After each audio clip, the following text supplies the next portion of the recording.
What day is this, Curtis? Because Tuesday. the way our days are set up is like, I don't know. It's I, Tuesday? it's Tuesday. Oh, because I was talking to somebody and I was like, Dad, what happened to Monday? Um, like, We can say it's trash day. Yes, it's Tuesday.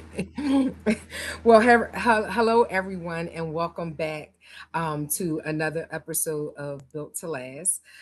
We are super excited to have you tonight back for episode two with the infamous Curtis May, the expert extraordinaire, all things finances.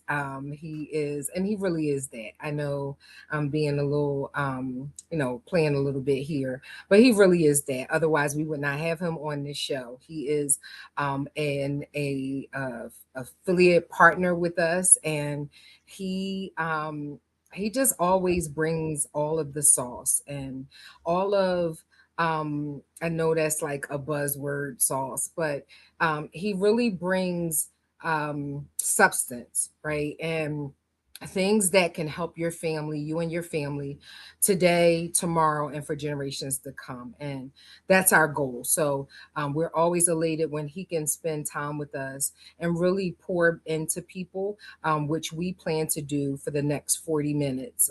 So, what we want you to do, we're glad that you're here. And if you're on a replay, put replay in the chat.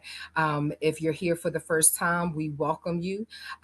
Again, our objective is to help you build exponentially financially, right? And it is our position that financial stability is important, financial security is important, and that leads to financial wealth, right? So everybody say they want to be, want to build generational wealth. Well, there's a starting point, and thank God that it is manageable, right? Usually people hear that depending on how you hear it, and I don't even want to say depending on where you heard it from or how you hear it, because I know people who are six figure, seven figure earners. And sometimes when you talk about wealth, they're like, they freeze, right? So it's not driven by money. It is driven by mindset. And it's also driven by what you want for your life. People know they want a whole lot of money, right? But they really don't understand that that's limited. Money is a low vibration word. And it only can go but so far. And if your mind is not if your mind is not structured properly around the way you see it, it's going to continue to come and go. And so what I would like for you to do is take a moment now and share this live out, right? Because exposure leads to expansion.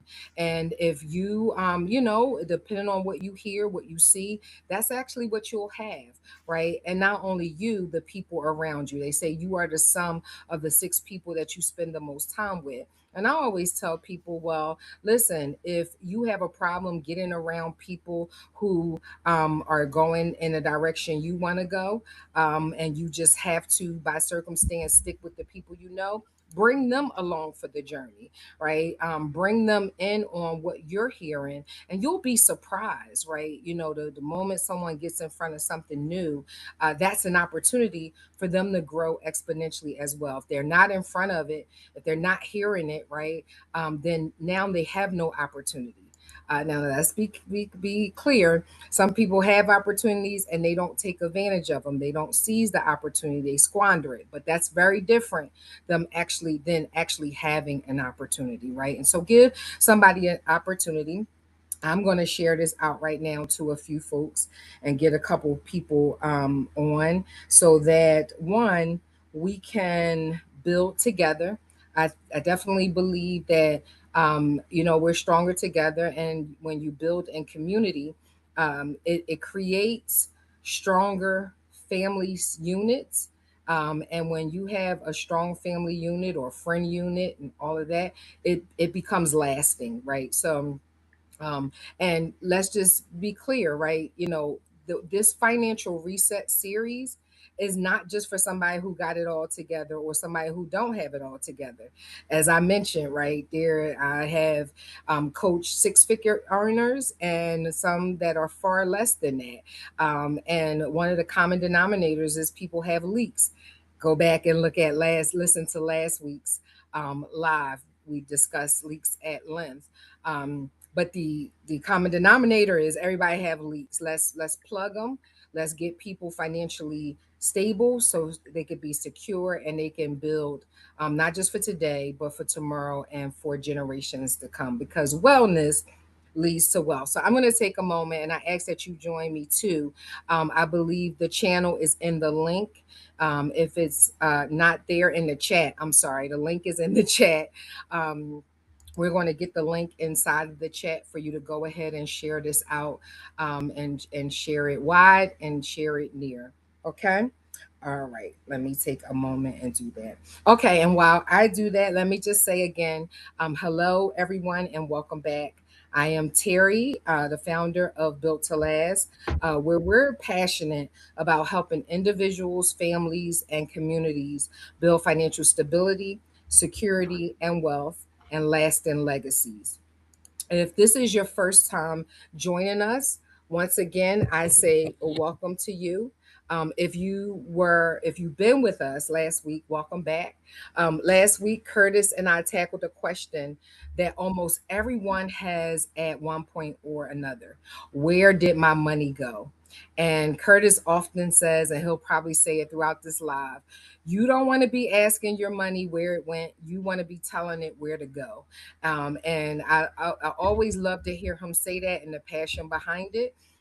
Because I don't know about anybody else. Sometimes people can say things and I hear it. And then some people can say things and I beyond heard it. I want to execute on it because of the power that comes behind it. We talked about cash flow, the difference between spending and leaking, and how many people don't actually have an income problem. Yes, we said it. Most people don't have an income problem, they have a cash flow problem. And we challenged you, if you Well, were I would here. say a cash flow control problem. Okay, so I'll correct that. They have a cash flow control problem. And if you were here, we challenged your identity.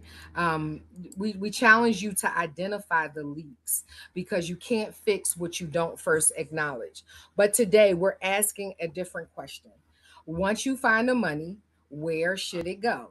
So once you find the money, where should it go? Because here's what I've learned: too many families finally free up little money and then life happens. The car breaks down, right? The water heater goes out. A child gets sick. Hours get cut at work. An unexpected bill shows up. And suddenly they're right back where they started. And can I tell you something? An emergency isn't what destroys most families financially. Being unprepared for the emergency does. Life is going to happen. We already know that. The question isn't if, the question is, will you be financially prepared when it does? And listen, this is conversational. You'll see that with Curtis and I, because we want people to join this conversation. These are conversations that people should have. So we're not here scolding you. We're not here standing in judgment, none of that. So you can abandon that. You don't have to feel any type of shame or guilt. Again, when these conversations are had outside of silos, it allows us to expand into not only the individuals, but families and communities. And quite honestly, I can only speak to what I know. I'm tired of most of us experiencing the same thing over and over and over again, and really just flowing more in consumerism than ownership. And so, all of this is to break that down so that we have a lasting legacies. This is something that I'm a little off to be here, but this is something that has been sticking with me. There's a scripture that says, the borrower is slave to the lender. And the thing that came in my mind, like, yo, are we passing down slavery? Right? Because if you are, if you teaching constant borrowing and debt and all of that, right? Then what are you passing down? That gets passed down. And if the borrower is say slave to the lender, right? Which them people be having like mad pressure and control over you mentally, emotionally. We feel it. They say that's level of stress that gets trapped in our body.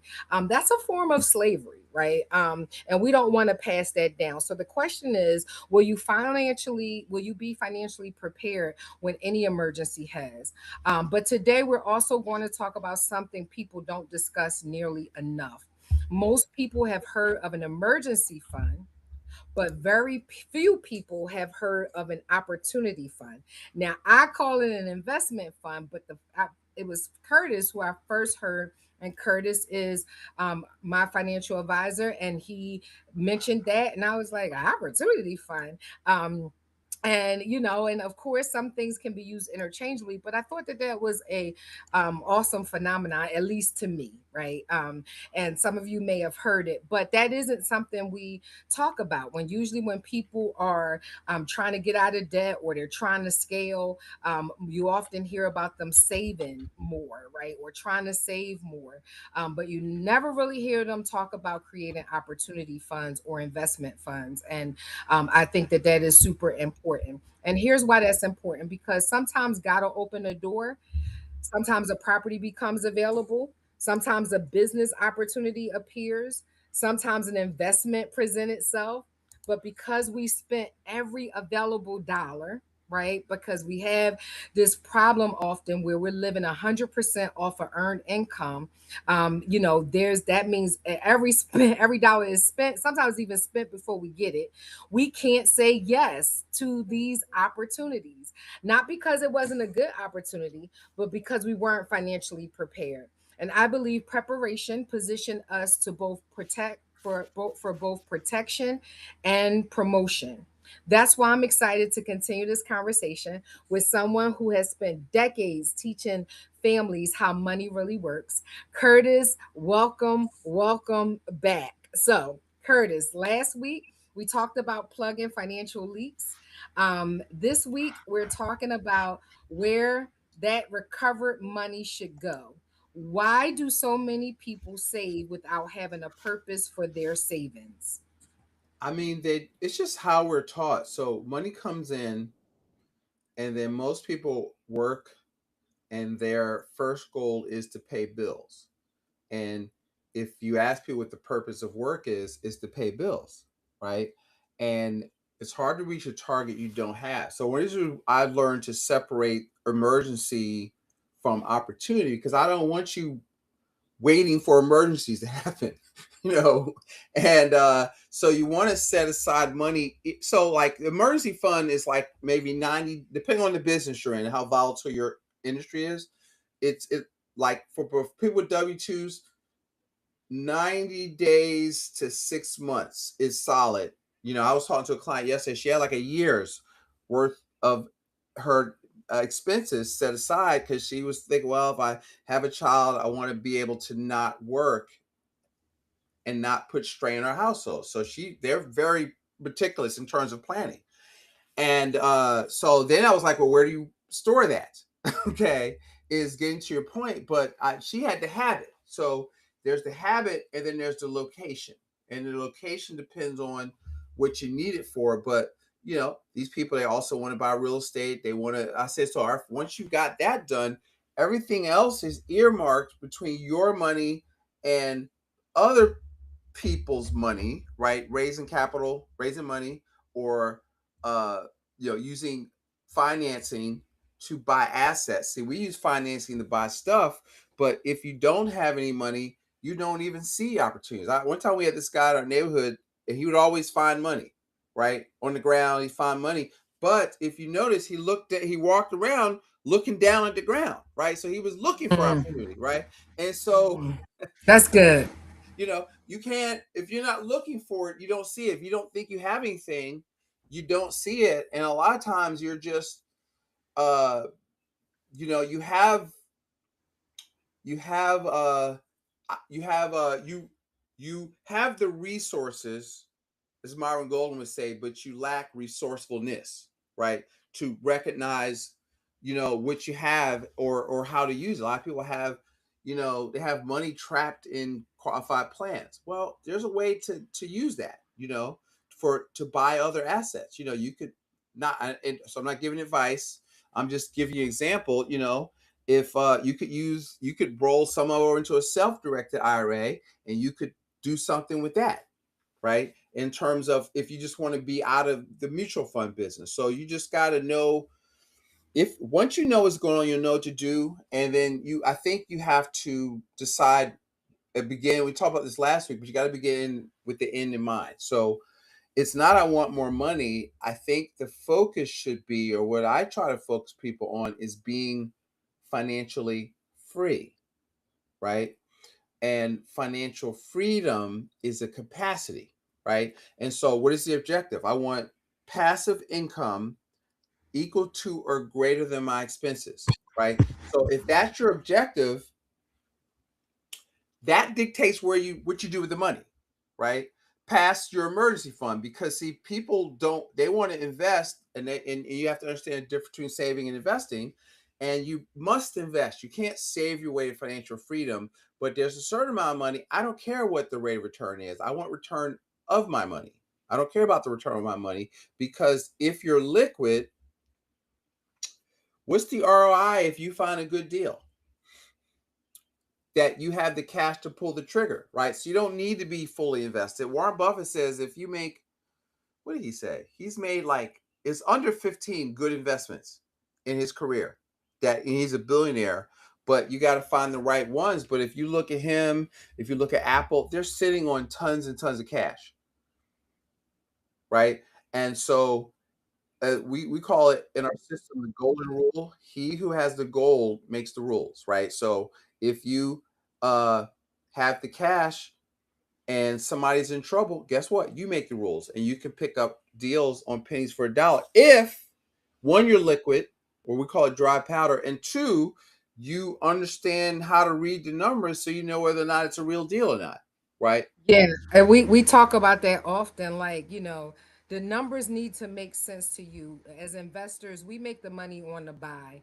And your point that I think needs highlighting is that oftentimes people slip into deals because they aren't liquid. And so they're thinking the cash return is just something, right? It's Right. like they narrow it down to, I'm gonna get something back, right? But that's not smart investing, and I that's would not how argue it that should ain't even be. investing. That's speculating. Well, yeah, I mean, I would go with that too. But at any rate, you're just trying to throw something on the wall and see if it sticks, and it's because you're not in control. Right. You're not in control, and so you're able to just take whatever you See, get. you said so. People, good investors, you make money on the buy, right?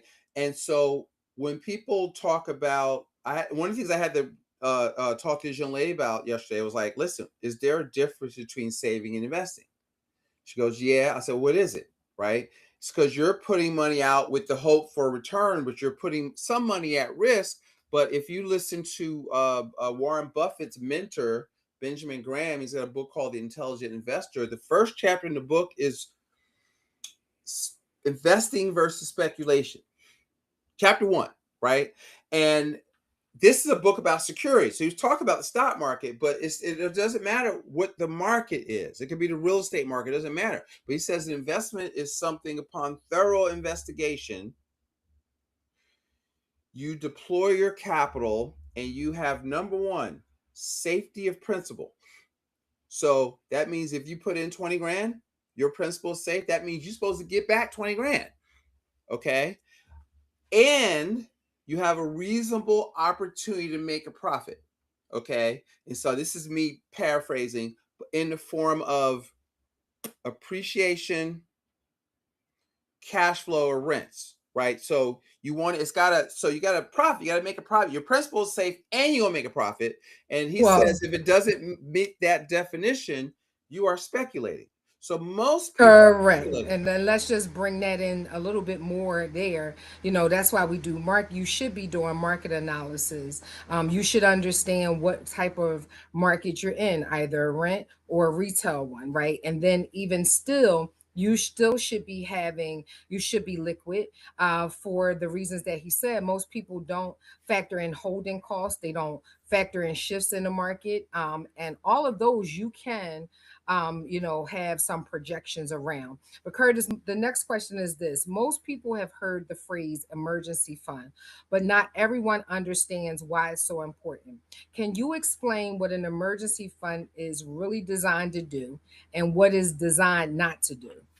So the emergency fund is you want to set aside money. So I call it a peace of mind fund, right? So again, it depends on your business, but we really 3 to 6 months of your either your income, net income, or your expenses. All right, and it can be in savings account. It can't be like in CDs because it's tied up. You got to pay to get to it, right?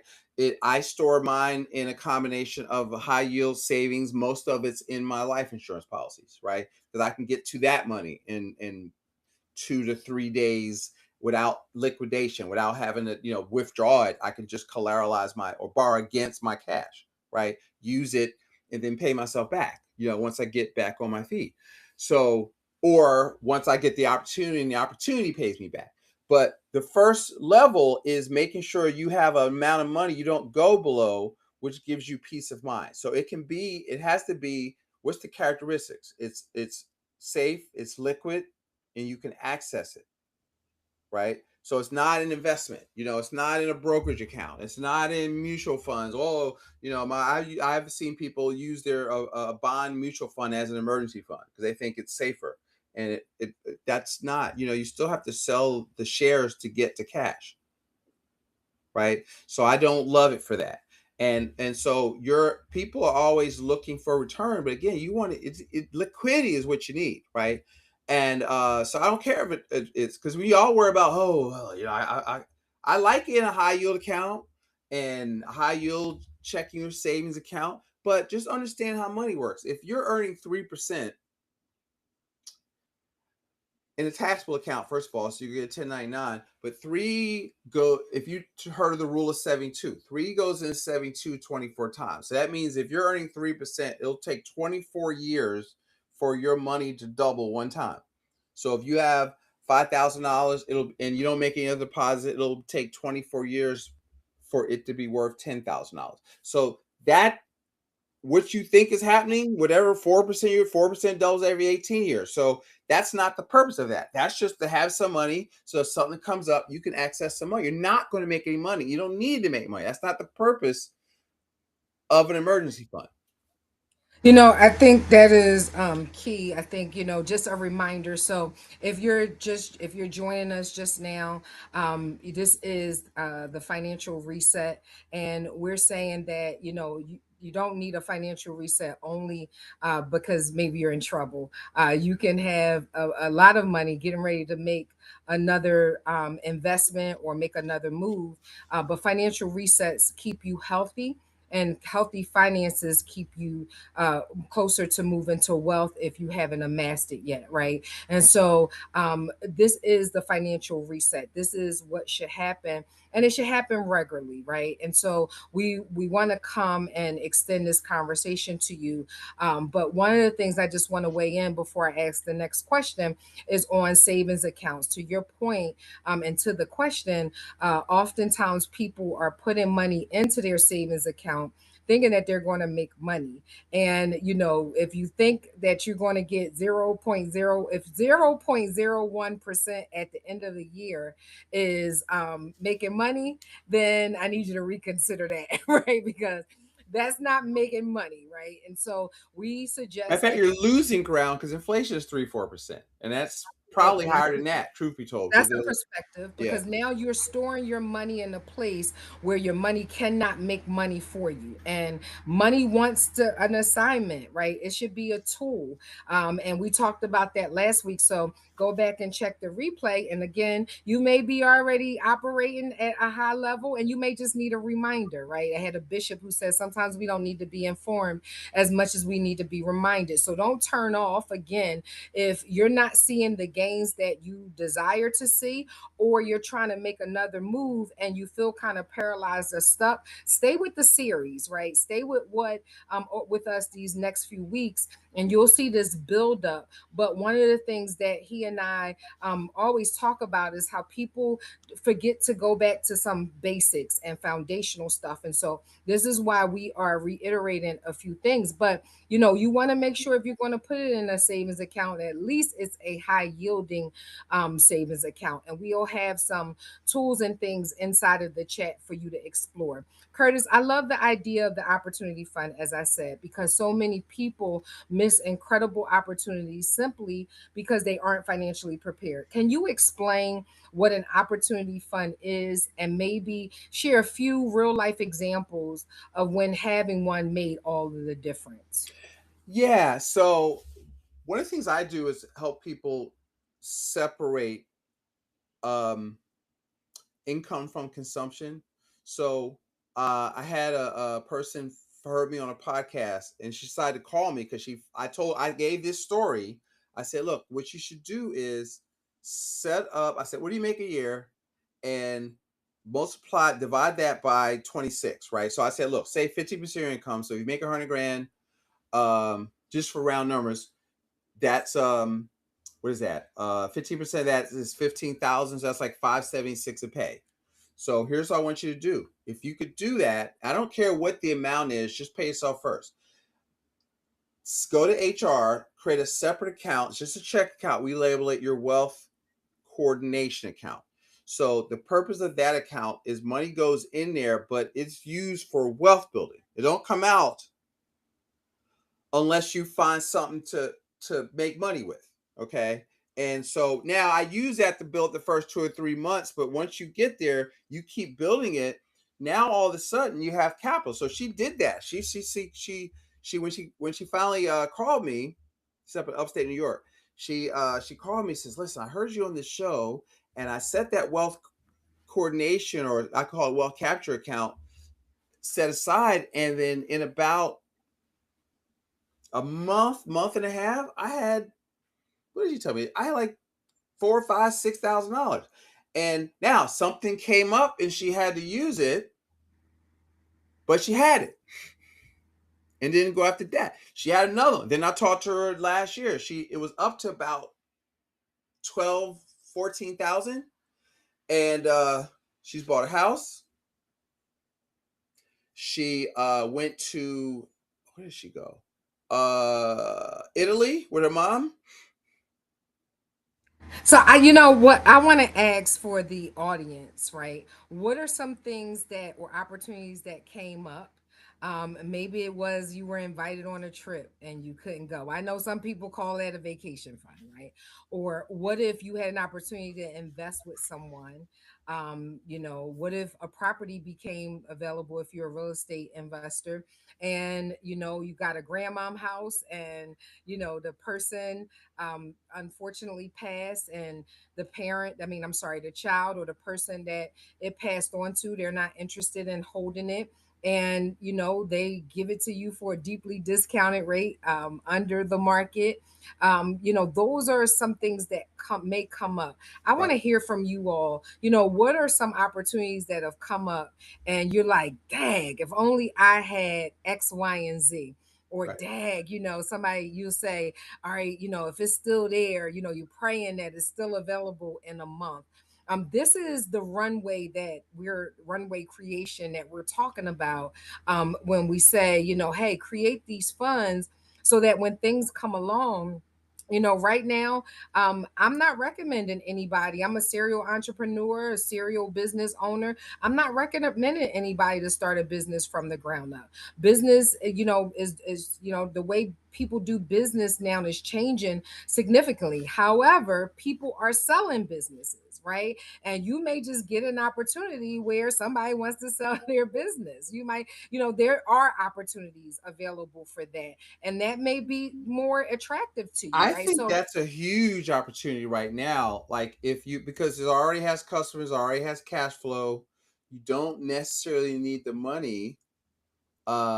but you got to know how to think like that. You might need some money, but there's owner financing and stuff you can do, but y'all don't know how to do it. Like when I first heard about it, I was like, I can't buy a $2 million business, but maybe you can. Yes, you can. It's the same way you purchase a boat, the same way you finance an investment property, the same way you finance.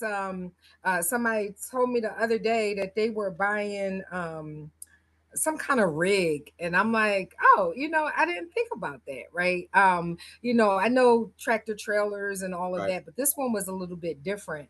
And so yes, but so I want you to, in the chat, and the reason why I want you to do this so that you can see it. Sometimes things live only in our head, and so it seems so far from us. But I want you to put it in the chat. What are some things that have come up, or opportunities have presented themselves and you weren't able to take advantage of them, and now you'll be able to connect that with, because you can visually see it. Oh, I need to make sure I have an opportunity fund. You're getting it out of your head and into the atmosphere. So please do that if you don't mind. Please putting in the chat anything that have come up, and it could be for your children. Maybe is to take part in a sport that somebody was on the team and a spot came available. It costs. And you had AAU to pay is to be on that travel team. That's right. We AAU is want to expensive. here's one. We won a what do we happen? We won we were running track, so we won the regional that was here like at Widener. And then so we got the opportunity to go to like somewhere in Podunk, like New York State. So that was drive, that was hotel, that was food, right? That cost money. Then we won there. Okay, you get to go to nationals. 2 weeks later, that was Greensboro at North Carolina A&T. So we had to have some liquidity to be able to do that. I had a couple. Speaking of for your kids, we'd have them in our bank. We helped them create their private banking system. So their daughter wanted to live in San Diego. They were looking for a place to stay. It's like, you know what, we not. I don't feel like going through all this stuff. So they borrowed over $300,000 from their private banking system that we helped them save up in the last 3 years from their permanent life insurance policies. They they had some cash. They took out like 4 policy loans from their 4 policies and they bought it, right? Their daughter and the roommate is paying them rent. I helped them create their what's it called? Amortization. They bought it through the LLC. They bought it personally, loaned it to the LLC, bought the building. Okay. So now I helped them create a amortization schedule because it was a business debt and a promissory note to the business to pay them back at XYZ interest rate. And so we structured so they got an opportunity. Their child has a place to live, and then they are basically getting all the it's going, it's over 15 years or so, but they're getting all their money back, and and then it'll be a profit center for them. But they had to have So a capital. listen, opportunity funds are super, super important. And here's the deal. If you're like, okay, I'm drowning in debt, which I pray that you aren't, but if you are, there's still an answer to that. We talked about it last week. Go back and look at the replay from last week. Um, and you still have opportunity to make more money, so that you can play a debt reduction or pay down, get on a pay down schedule, or if you're already positioned to do that, you want to be able to create those runways, right? You want to be able to do that. And so um Curtis, you said something earlier and I lost my train of thought, but you said something earlier about the banking system, and I'm super excited about him coming to our community and teaching our folks how to establish their own bank. And so there'll be some information in the chat a little bit later in case you want to tap into that. Okay, Curtis, if someone says, uh Terry or Curtis, I barely have enough to pay my bills. How am I supposed to save? What would you say to encourage them without making them feel discouraged? Because right now, right, here's the world is a little bit on fire. And whether people want to admit it or not, right, to your point, inflation is up. You have layoffs occurring. You have, if you're an entrepreneur, business owner, people aren't doing business the way that they usually do it. So you may see some dip in your numbers.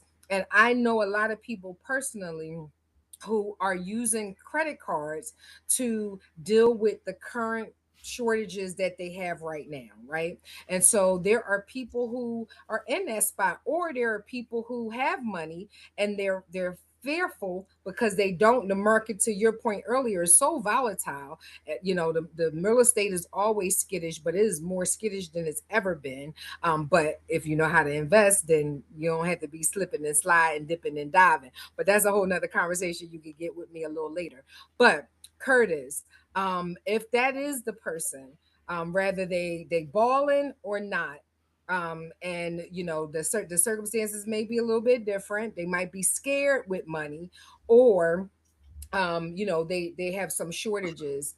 What would you advise, or encourage, without making them feel discouraged? Yeah, I mean, I always try to let people know there's light at the end of the tunnel. I just was on an hour and a half call going through this with a client of mine, with a lot of real estate, some underwater, some half done flips. And so now, I said, flipping, I know we differ on this. I said, it's really not investing. It's more of speculating, right? And it's a business, not just investing. It's transactional, but she sees it now because she's got 3 half done flips. That's life happened.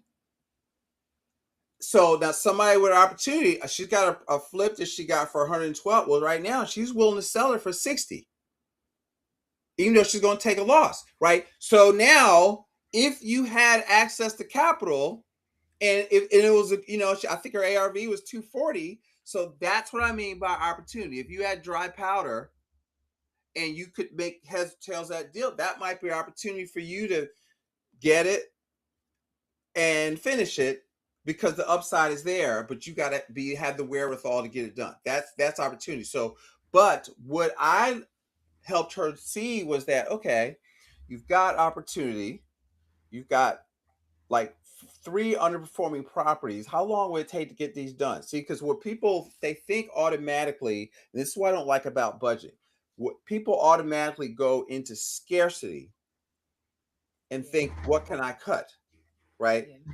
And but when we talk about the idea, and I got this from Laurel Langmore, I don't have any original thoughts, but the idea of a cash machine, right? No, I So have no original thoughts. but I'm good at taking your thing and making it my thing, right? So but Well, at least you do give people credit. You yeah, at least are credited to the original yeah. I mean, thinking. because why do I say that? Because she's got 4 great books, and I've read it, so I need you to do your damn homework, right? Y'all, and stop being intellectually lazy, because you can think nothing's new under the sun. So somebody's had your problem, okay? And so, what do you know how to do? So, so here's what I call it. And I believe a cash machine. What do we mean when we say that? What is an entrepreneurial venture? Because the fastest path to cash is a business. It's not real estate, right? It's selling. So you got to find something to sell. It's only 6 things you can sell. You can. I got now. I'll give you. There's a book called New Black Wall Street. Jay Jones, he's from Philly. He's got a podcast called The Black Entrepreneur Blueprint, right? And he always says there's 6 things you can sell. You can sell your physical products, your digital products, or your services.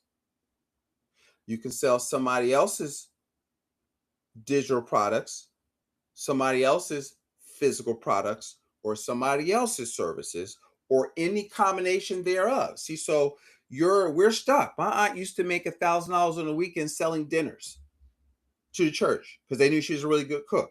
They used to have these things called selling parties. That's very North Philly-ish, right? But Yes. right. So we don't know how to hustle, Listen, we want all that smoke. Yes, it is right? very North Philly. And so are you? What cashing is something for under like $500 that you could start, that you could make, or $1,000 that you could start and make. Hey, family, wealth flow. you 380. So that you could start, Right. you can see, Yeah. I'm looking at the chat. I've always looked for things I can sell. I've done legal service plans and made I think it cost me this, it's like I don't know $100 to become part. When I did it was like $250. I made 3 grand in 2 weeks. Listen, but there's something in the water where people, the 2006 where I started this getting out of debt and all of that, and understanding to have a better relationship with my money and allowing my money to stretch long and getting into real estate investing. The first thing the person told me was that I needed to make more money. And at the time it was like I was already working a full-time job, but I went and worked at McDonald's for 6 months. She said give yourself 6 months. And now the McDonald's, my brother was a regional owner of it, and so it was a little bit different, but I was the best fried flip dropper. Right, and it was a bunch of younger kids, but I had a goal. Like, my why was my why, and I realized that the poor ain't have to be poor no more, and I wasn't going to get on the So side of you the got to poor. bring in new Right. money. It's so much I mean, it's a little more saturated now, but there's Lyft and Uber. Okay, there's what's the things called? You can do medical Oh, what is transports. transport, Yeah. Yep. Mm-hmm. Yep. Yep. which Yep. pays better. Yeah, pay way better. And you know what we'll do, I do have a list, because when he mentioned affiliate marketing, we have an affiliate marketing program that'll allow you to sell another product. I always say, don't scroll for free. People be on social media. But Curtis, I think what we should do, we'll compile a list. I'll Mhm. show you my list and we'll add it. And then for the people who are here, if you want that list of the plethora of ways that you can make money without necessarily getting another 9 to 5, right, where you still can control your time. Even with the medical transport, you get to control the time, and you get to control how much money you make based on the hours you're going to put And in, some and of et these things cetera, are et like cetera. 1099. So because if you work, well, if you could do overtime, it's good because they changed the tax code on that. But when you work another job, you're just paying more taxes. So because like if you focus on earned income, you earn money, then you get taxed, and then you get to spend what's left over. You get taxed, then you got your voluntary benefits, and so you could literally give up 25 to 40% of what you work for. Whereas if you do something on the 1099 tip or something self-employed, now you get to earn it. You get it directly. So you don't pay FICA fee to Medicare out of rents or out of business income as an independent contractor. And now you get to save it, uh, invest it, spend it pre-tax, take your write-offs, your mileage, your dot, and if there's more than the business generated, you can write that off against your job income, and then you can get more money in your paycheck. Let me if you're sitting listening, and you're like, oh my God, that's a great strategy, but it's taking you a while to unpack all of it, because that's some meaty stuff. We do have a mastermind coming up next Monday. Curtis doesn't know it yet, but there might be an opportunity for you to come and really get, just that's the conversation, and let him walk you through these principles. And we can give you some information on that. If anything, if you want the list of available opportunities to make money, if you want to tap into our mastermind that's happening, where these strategies are being explained in a little bit more depth and more personalized, put that inside of the chat, and so I'll have someone reach out to you so you can see how you can tap into our membership community. But Curtis, because we can do this all night, right? I want to ask you another question. If you could give families one habit that would dramatically improve their financial resilience over the next 12 months, what would it be and why? I always go back to the first rule of wealth: part of all you earn is yours to keep, right? So you have to set aside a system where you save first, pay bills second. And so saving has to be automatic and systematic. It can't be a willpower thing. So that's why we set up the wealth coordination account, so that, I don't care the amount as, or, I don't care about the amount as I do the habit, right? So it's, I don't care if it's $100 a pay that goes to your wealth coordination account. What you need to do is prove to yourself that, hey, I can pay myself first and I can still eat. I can still pay my bills, because you'll just because I hate to say, because I'm not in the lifestyle reduction business, because there's three types of money: accumulated money, lifestyle money, and transfers, right? So I'm not the you can't go Starbucks guy, right? I'm not I in that, love you, and you know I love you for all of that. Ain't nobody right? reducing it. I want my latte I and my want, hot hey, tea. listen, but you got to make money, right? So you can't see, you got to get over this. Well, I'm not a talker. I can't sell. You got to sell something. You want more money? Everybody always needs somebody to sell their stuff. And let me give you what sales, because y'all think sales is trying to talk people into buying something they don't want or need. My dad used to say, when we were in this business, we were in this thing called AON. He's like, yeah, let's get, this annoyed me to know. And he would go, yeah, let's talk to, your cousin Richard. He's a huckster. This is like 30 years ago. What, a huckster? What the heck is, I don't even, why would I want a huckster? That's not what we do. That's not what we're doing here. I was like, oh, that just, I went off. Oh, my dad. I'm respectful, because I don't, I would talk back. What do you mean a huckster? That's not what this is.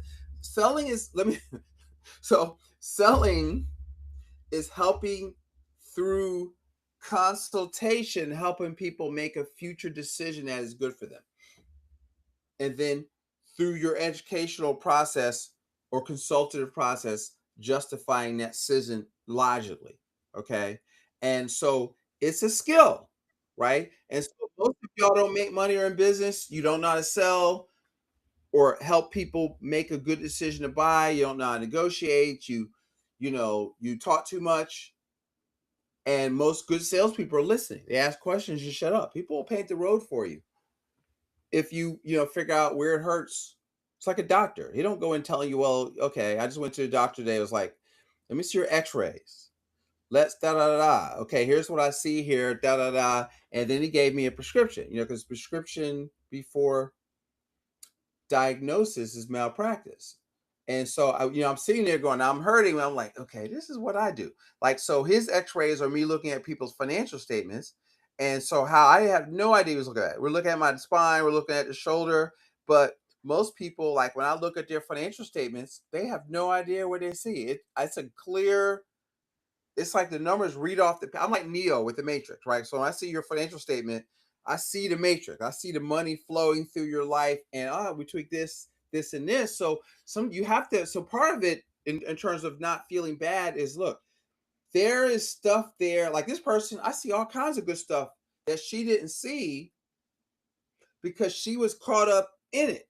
So married to it, and Yeah. you're in survival. Survival keeps you just moving, moving, moving, moving. But if you ever remember, this is a financial reset series to give you an opportunity to pump the brakes, right?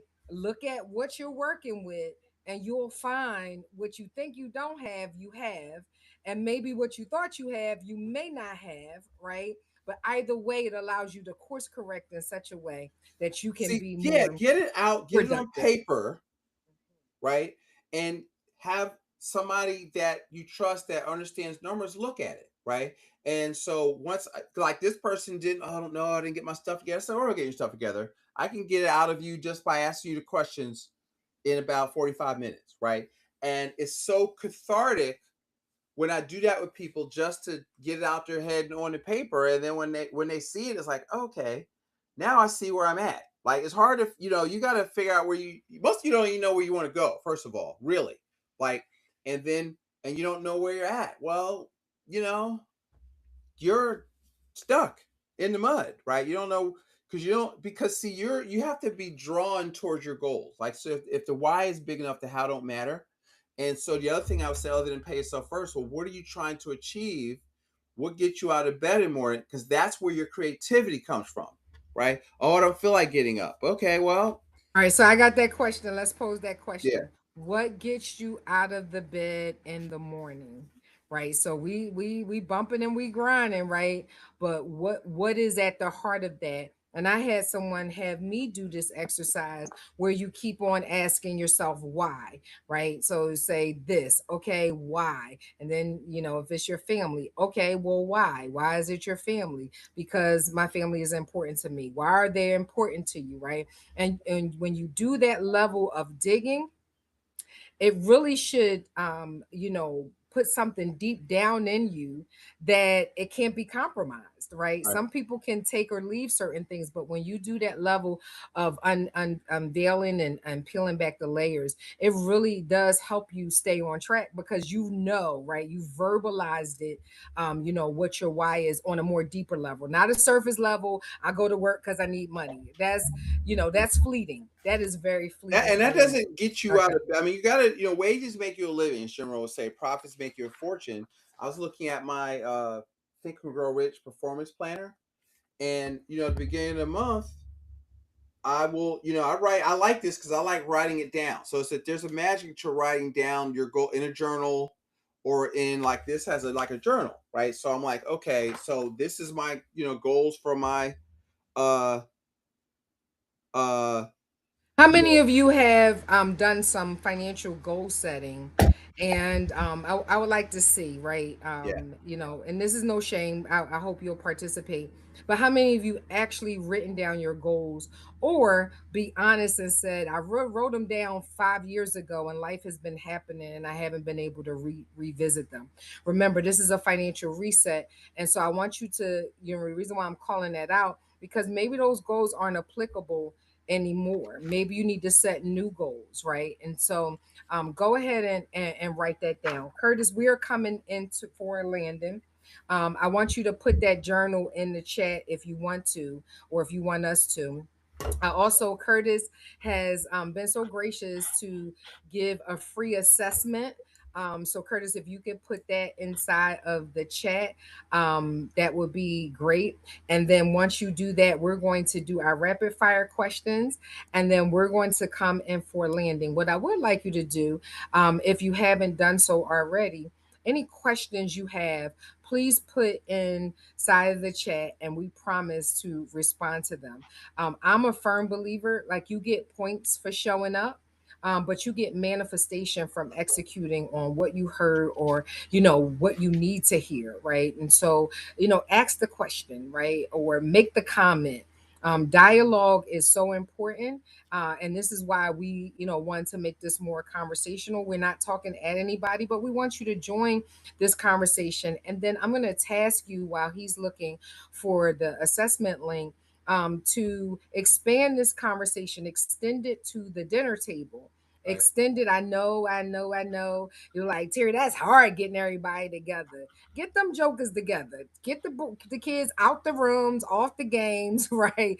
Especially if you're working hard and you're one of those who you believe in, leaving an inheritance to your children's children. But if they're not prepared to receive it, now all that you worked for, and I know people say, well, I'll be going, I won't know.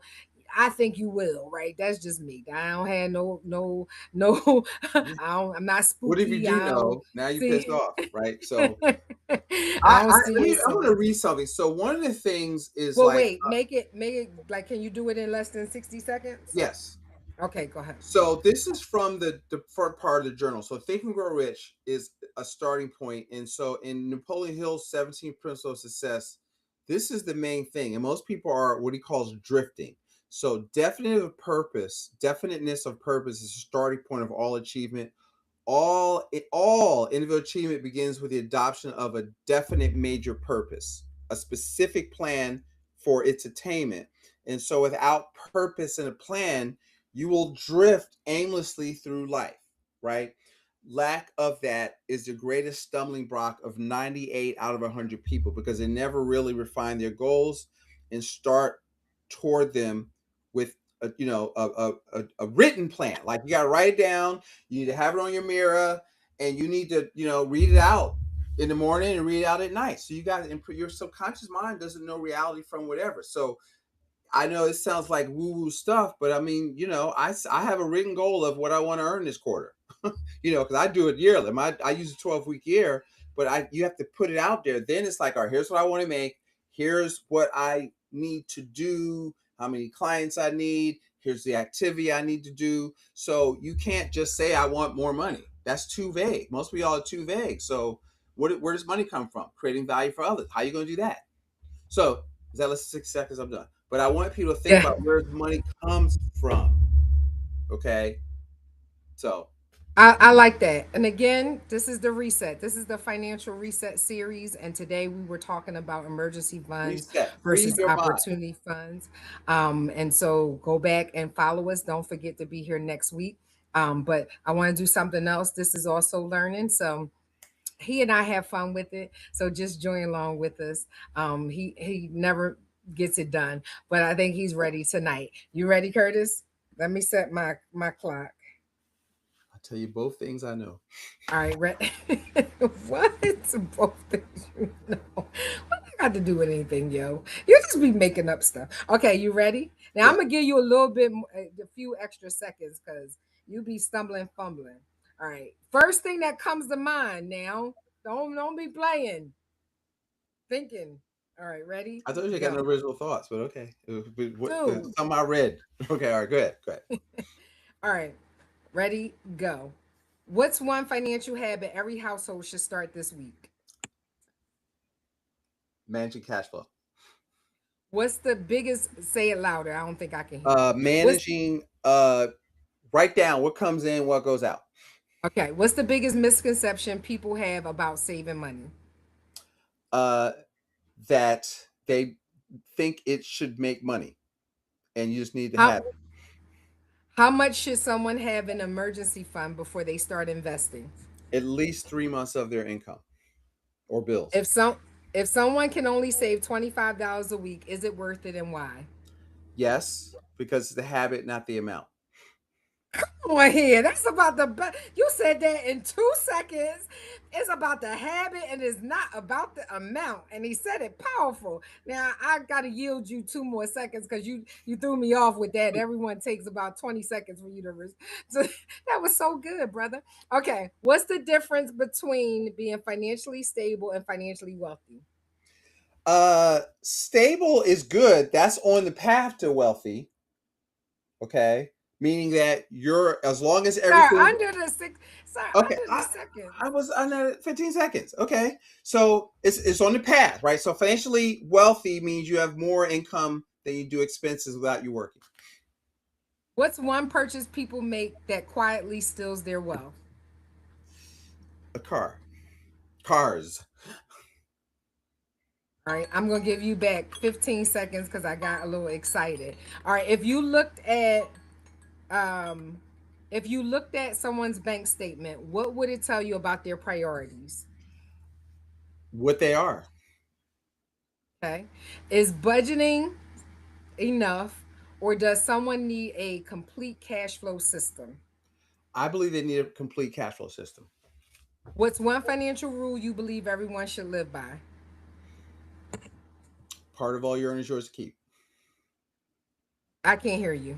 Part of all you earn is yours to keep. What's the biggest mistake people make after getting a raise? They spend it. you know, I mean, they start living up to their new income. Get a car, Okay. you have to whip Parkinson's law. Parkinson's law says expenses will rise to meet income. So every time you have to create a lifestyle ceiling. So even though you make more money, doesn't mean you should spend the money. You were getting along fine without it. So that money needs to be saved. Okay, listen, I want to pause our conversation for just a moment because if you're enjoying these conversations, I don't want this to be the only place you receive financial education and accountability. One of the things I've learned over the years is this: transformation doesn't happen in isolation, it happens in community. That's exactly why we created the Built to Last Kingdom and Legacy Builders Collective. This isn't another group. where people come to consume more information. This is an implementation community. Together, we're taking these conversations and putting them into action. Every month, we have live strategy sessions, accountability, Q&A, practical trainings, access to experts like Curtis. Networking occurs and resources that help you move from knowing what to do to actually doing it. And if you are serious about building financial stability, creating multiple streams of income, strengthening your family, and leaving a legacy, I'd love to invite you to join us. The link is in the description. We'll love to welcome you into the community. Curtis, listen, thank you again for sharing your wisdom with us today. Here's what I hope everyone takes away from this conversation: savings isn't just about preparing for what's wrong, it's about preparing for what's possible. An emergency fund gives you peace, and opportunity funds gives you options, and both give you freedom. Financial freedom isn't built in one giant decision, is built through hundreds of intentional decisions made consistently over time. So here's your challenge this week. If you haven't already identified where your leaks are, do so. If you've already found them, now give every recovered dollar a purpose. Begin building your emergency fund, begin building your opportunity fund. Even if it's only a few dollars this week, remember, small consistent decisions create extraordinary results over time. Next week, we're going to continue the financial reset series. I want you to type financial reset series by talking about another foundational principle that too many people overlook. And I promise you don't want to miss it. You don't want to miss it. This is the flex to me. This is where people should be, especially in turbulent times. We don't shy away, or we don't, kowtow or go and tuck our tails. No, we lean in and we continue to build. And so, if today's conversation encouraged you, please be sure to like this video, subscribe to the channel, share it with someone you care about, and leave us a comment below. Tell us this: what is one financial habit you're going to commit to changing this week? We'll love to hear from you. I want you to put that in the chat. What is one financial habit you are committed to changing this week? Right? And as always, thank you for spending time with us. Curtis put the free assessment in there. Take it. Take it. If you're just ready to do the reset, to create that system, that the cash flow system that he talked about, there's a financial 7-day financial reset resource that's in the chat. Take it. Like, this is where we take action, right? We get control over where we are, where we're going, and where we want to be, right? So yesterday is gone, right? But the reset allows you to continue to move forward, and we want you to do that. So until next time, remember, we're intentional about building people, places, properties, and profit margins, because we're not just building wealth, we're building legacy, and that's what it means to be built to last. God bless you, and we will see you next week. Curtis, as we go out the door, do you want to say one final word? No, see you next week. Let's, go work on your stuff. It's you gotta do something. You need to get somewhere quiet, get a pen and paper, and go through your bank statement. Take 15 A minutes. Amen. And look, don't forget to share this out, right? If you have a spouse, or you have a cousin, or somebody that you're looking to build with, or you need to build with, and they won't, sit in a seminar, they won't go, away and fly out of town with you, but they'll sit in front of a YouTube channel and watch it. Then listen, exposure leads to expansion. Let's give them the opportunity to do that. Until next week, God bless you. God bless you. God bless you. Bye. Say goodbye Yeah. to the good people, Curtis. Goodbye, good peoples. That's right.